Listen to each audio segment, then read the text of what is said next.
everyone, welcome back to my channel. My name is Emily and this is the Astral Library. And happy Black History Month, folks, because it is February 2nd, I believe, when this video goes out. So you know, it's officially Black History Month, and it's a special time because it's 100 years of celebrating Black history. So you guys have to sit through this whole video because if you don't, it's racist. Not during Black History Month, you know? But on a more serious note, we are going to be doing my January reading wrap-up because that's right, folks. The reading wrap-ups are back. I've missed them, you've missed them, so let's see what the hell I read in January, because I somehow read 8 books this month, despite feeling like I've done nothing, and the month went so fast. I somehow read 8 books. I have most of them here with me in this little stack, but I do have some audiobooks that I read, I think 1 ebook, so those I don't have physically, I only have them digitally, so I will also have my iPad here with my Storygraph up, so I can remember all the ratings I gave them.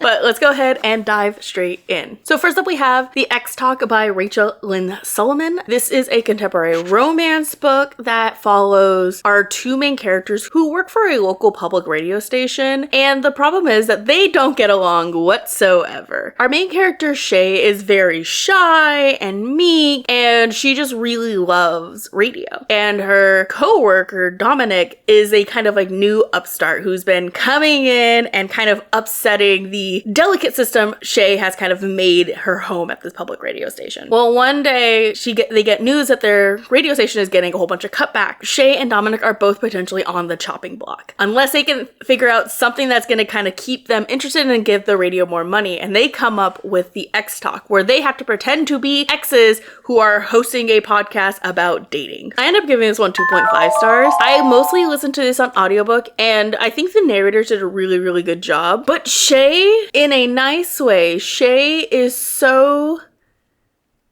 I'll have it in a nice way. Shay is the most obnoxious person ever. I really dislike being in Shay's head and Shay as a character. Even though I found moments of this book and the premise really interesting and fun, Shay's commentary would just come in and just destroy my enjoyment because she's a very meek character. And that seeps into everything she does. Who I am as a person, I really love a strong female character, and that's not Shay, and that's fine. She's not that strong of an individual who's very independent and all that, but reading that mindset was kind of a slog.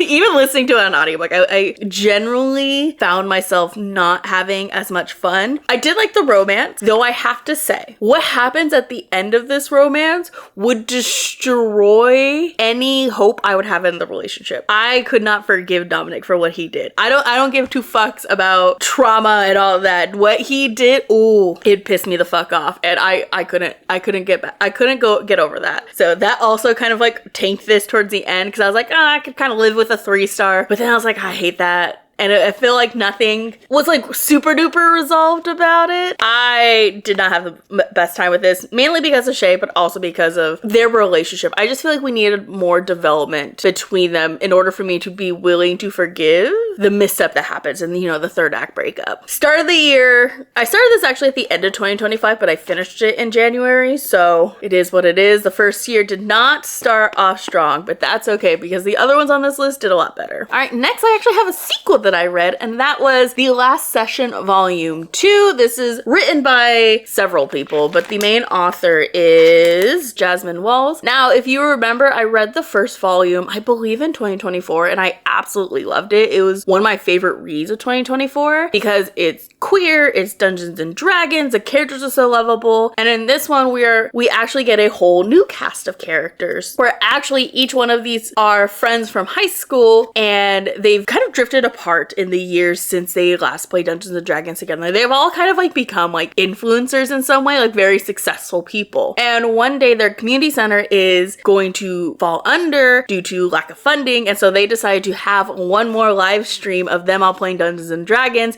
to gain money for that community center. And so this story is about them not only playing Dungeons and Dragons, but kind of figuring out what went wrong in their relationships and slowly coming back together. These are just really sweet reads. They're fun, they're easy, they're jam-packed with representation and characters that are super sweet and cute. It's definitely a cozy read for any of you cozy reads out there, but also Dungeons and Dragons. Who doesn't love a good Dungeons and Dragons? And the art in this is beautiful. It's always vibrant, it's always colorful, and I so happy to have this. I really hope that Jasmine Walls is going to continue writing more of these because I could eat them up every time they get published. I ended up, of course, giving this 4 stars. I think the only thing that held it back for 5 stars is the length. It was really easy to get through. I also just wish we got a little bit more seeing how their relationship like mends, because I feel like it's over a little too quickly in my opinion, but it's a very minor complaint. Then I have another graphic novel, and it is This Place Kills Me by Mariko Tamaki. This one you've heard me talk about in my book haul, so I'm not going to get too much into it now. If you want to see a little bit more in depth of what that was, you can go check out that video. I'll link it in the corner up here, I think it is, or maybe up here. I don't know which side it's going to be on, but this is a graphic novel that follows our main character, Abby, who's just transferred to like an all-girls boarding school, and because of that, she's kind of an outsider, also because she doesn't super duper get along with everyone because of something that happened in her past. And so one night while the whole school's celebrating the opening night to Romeo and Juliet, Abby's just kind of whatever, but she runs into the lead actress for Juliet outside, who's acting a little bit strange. They get to talking and getting some sort of a connection,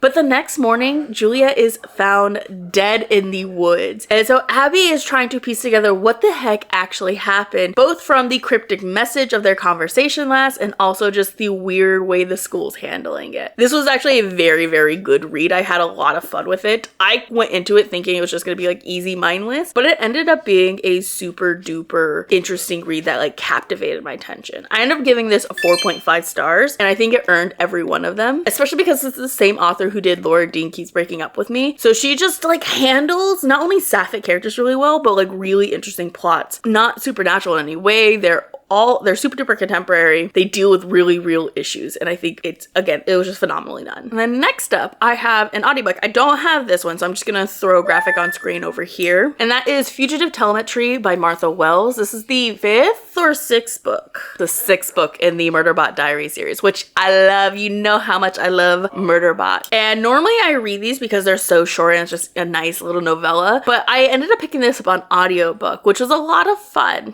because it just like makes the story come alive a little bit better. I have to say, it's not my favorite entry in the series. I ended up giving this one a 3.5 just because the mystery that we were following is one where Murderbot is set away from its usual gaggle of humans. And so like I didn't have that connection to like really play off of, and that's fine. But coming back to the series after a little bit of a break, I kind of wanted them. That was a little disappointing, but the mystery itself was really interesting. I just had a harder time getting into it. I think it's beginning of the year is always really hard for me to like super sink into a book. So coming back to them was really nice because I love getting to hear Murderbot's thoughts. It is so freaking funny. And I had just finished the Murderbot TV show like a month or so ago. And so like it got me back into the mood for the Murderbot Diaries. And this was a fun return. And I do highly recommend the audiobooks, even though I do think the best experience is reading them because they're so short and because they're so much fun. It's just like a quick little page turner. The audiobook does as well. I think it was something only 4 hours, if that. It's short, it's sweet. There's not a lot to say about it. I can't tell you what it's about because it's in the middle of the series, even though you can pick up and read these books individually because they're like a serial series, if that makes sense. It was interesting. I had a lot of fun of it. I think we're gonna get a new dynamic where maybe Murderbot is making some more friends. We'll have to see in the next few books. I think I have 2 or 3 left. So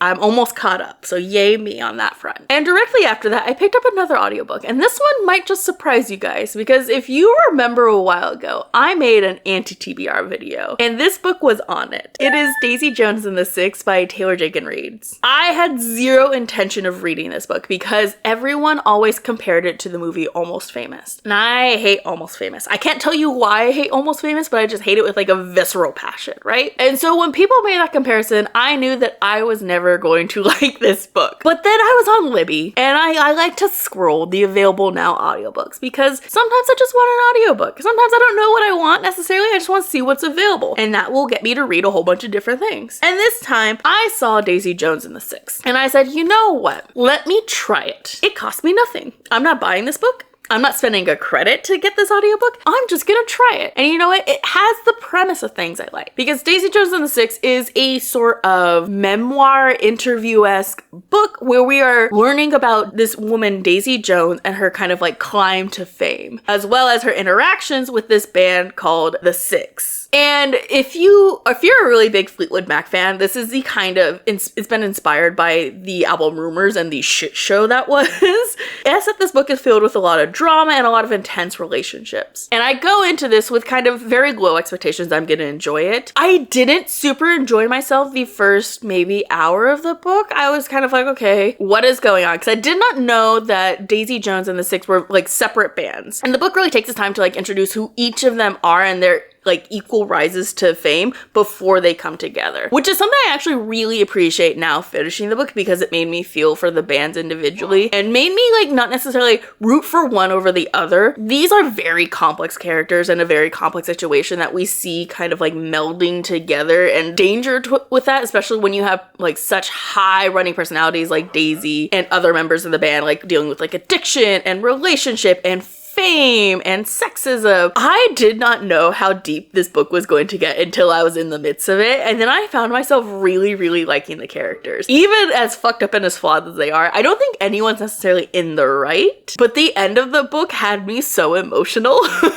Because the way it ends and like who like becomes like this like shining star of the book and like the heart of it is not one of the titular characters, not at all. And I really, really liked it. I thought it was so well done. I thought the characters were super interesting. I really, really liked it. I ended up giving it 4.5 stars. The only thing that held it from that perfect 5-star is that I wish we got a little bit more of the ending. I feel like the ending, like it's pure documentary style, like it wraps up really quickly. I was like, ah. And the beginning dragged on a little too much for me. I think I would have liked to have gotten to the interactions a little bit more, because by the end of the book like happens really, really fast. And I feel like the development that we really needed to like see these complex relationships play out wasn't there, but I still really, really enjoyed it. I actually am thinking about watching the Amazon TV show they did, because I've heard that's really good. And I need the songs. I need to hear the songs.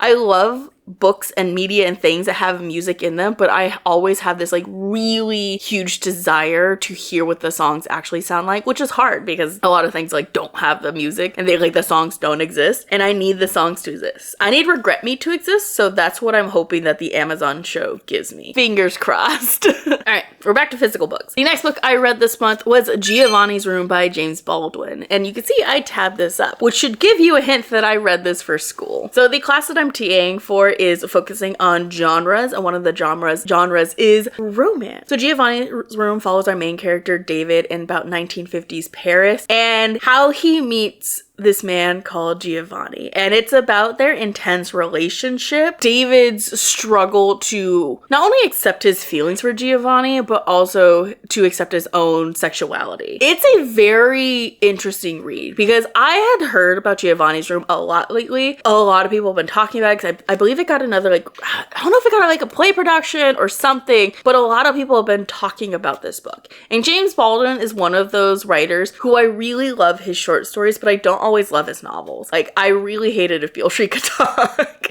And so I was going into this book a bit skeptic, but I had to read it. And I actually found myself really enjoying it, even though David is flawed as doesn't even begin to cover it. David is kind of insufferable because he's in denial so much that he's causing a lot of harm to the people around him. But also Baldwin's prose and the way he's like tackling these very complex emotions and complex characters is really, really cool to see. And I think done in a way that is very interesting. And especially teaching this was a lot of fun because these students got really into it and had some like really interesting takes, even though it's a really short book. It's only, it's not even 200 pages. It's 169 pages. It's 170 pages, like front to cover. David as a character is so polarizing. You don't like David in this, but you also feel very much for him, and you very much feel for Giovanni, who is also equally flawed and comes with his own set of problems. But seeing the relationship and the push and pull of like what's going on and like the secrets that have to happen, very interesting, very cool. I definitely highly recommend this, especially because, you know, it's Black History Month. Black author, iconic Black author. You should give it a read. It's not that long. And the audiobook itself was also very good. So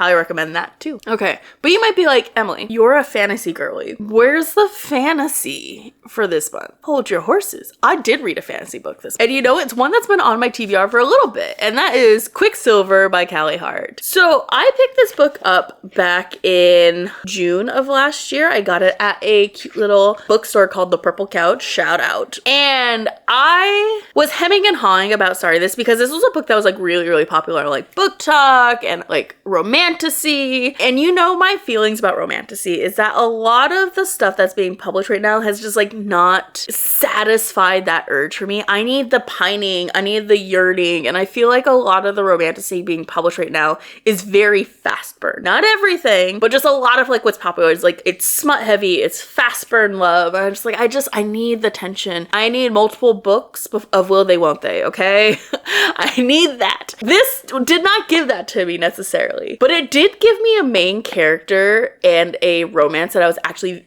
like really interested in. The opening of this book is really fascinating. We're following our main character, Saris, who's set in this kind of like desert world where there's no night, and she lives in a place where water itself is rationed, and Saris lives in a very poor district. So she is of course trying to survive any way she can, whether that be stealing, lying, cheating, who cares? She's just trying to make it out so she and her brother and her pseudo father can survive out in these wild times. But what's more than that, they are living in this kingdom with an seemingly immortal queen who is very strict and of course has been known to be very ruthless to those who cross her in any way. Saris finds herself in that crosshair after stealing one of the gauntlets of the guards and being sentenced to death. However, when she's about to be executed, she finds a sword that opens a portal between the realms, one that has not been opened in hundreds of years. And Sarah suddenly finds herself in the middle of not only a battle between kingdoms, but a battle between old foes and the Fae. This was a book that the beginning was really, really interesting.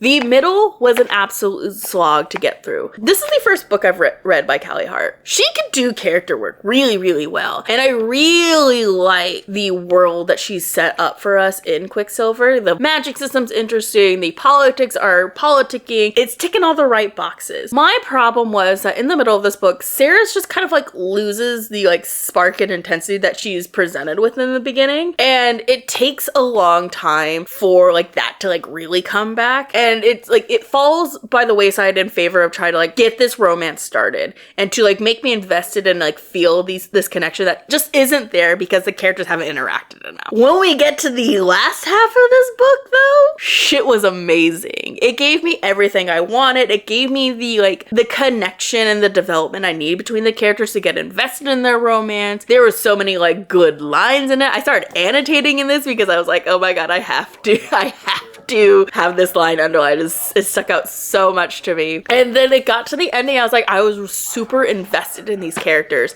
and super invested in seeing them succeed and their romance to blossom. And I'm really more interested in the world and like what is going on because there's a lot.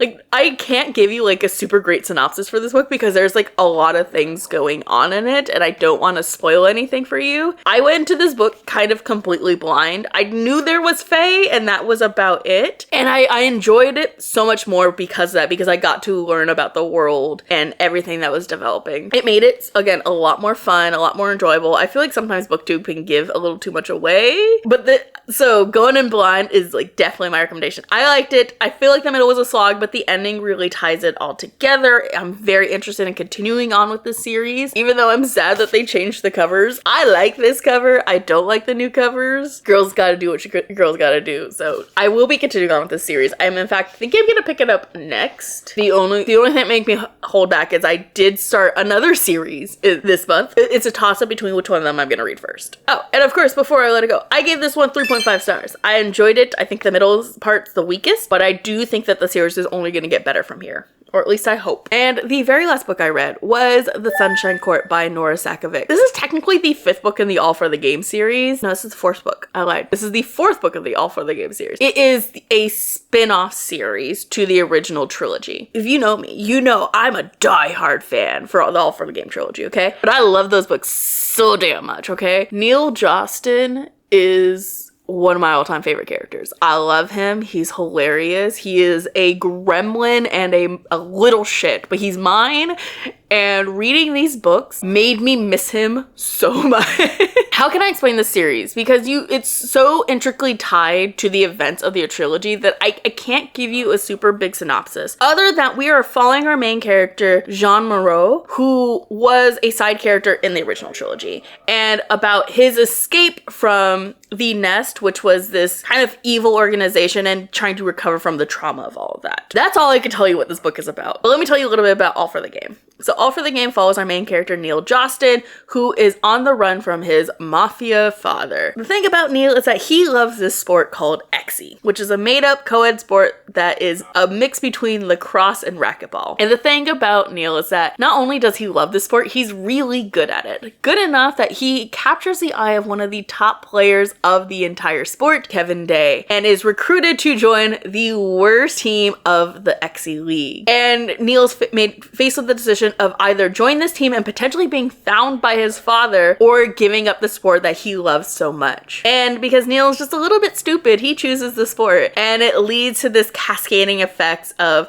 having to figure out how to survive while settling in the spotlight and catching the attention of Rico, the other top player of the league, who knows who Neil really is. The way that this series occupied my mind, obsessed. And then we got the news that Nora was writing this sequel series. And I put it off for a while because it's been out for a hot minute, and I've owned it for a hot minute. I've even tried reading this book because I'm so attached to Neil and his story that I had a hard time getting into John's story. And I believe, and I think that still rings true now. I read it mainly because my friends started reading this series, and that was something we really bonded over. So she's like, Emily, you have to read it. Because Neil's story is all about survival. His books are really fast paced. Like they go, they don't slow down. Jean's story is slow because it's about healing and the slow nature of that. And that's not a bad thing. I found a lot of merit in the story and in the realistic way that we're dealing with trauma, especially the like high intense levels of trauma that John faced throughout the original trilogy and even before then. But it did make for a really slow read, which wasn't the best for a plethora of reasons. The writing's got some hiccups here and there because it's a self-published series. It's super anachronistic, even with its own timeline. It's supposed to be set in like the early 2000s, but we have very modern technology and like machinations. I still love it, don't get me wrong. Jean as a character was super interesting because he's a character who, in Nora's own word, was always supposed to die, but in the final draft was the only version that he actually survived. And we're getting to see him like crawl his way to learning how to live. Many things that's going to come with that because there's a lot of complications that are left over again from the first trilogy that I can't explain to you. I really enjoyed this one. I thought it was very well done. It was very fun returning to this world and getting to see how our characters from the first book looked from an outside perspective. Reading this made me miss him so much. And I end up giving this one 3 stars because I did find it very slow, but I know Nora and my friend has told me that the second book gets a lot faster because we have a lot more things going on, which is kind of par for the course because the first book in the All for the Game series was a little slow in that it's mostly set up for the complex relationships and situations that we're going to deal with in the rest of the series. Both of these books and this whole series definitely comes with its own kind of trigger warnings. Please look up content warnings for this because they get very dark very fast, but I love them so much. I highly recommend you read them. They're just one of those things you can just eat up, you know? All right, but that is all 8 books that I read this month. I have to say, all in all, I had a good time. Again, I don't know when I read all these books and when I found the time to do that, but your girl did. She's made it. We've kicked off this year with a bang, reading 8 whole books. That's a lot of books at the start of the year. So I'm just saying. Let's hope we can keep it up through the rest of the year. But I'm excited to see what I read next. But that's gonna be it for me. If you like this video, consider leaving a thumbs up and a comment down below. What was your favorite book that you read this month? Or vice versa. What was a book you liked the least? Rant in the comments, rave in the comments. I love to hear from you all. But that's gonna be it for me. I will see you guys in the next one. Bye!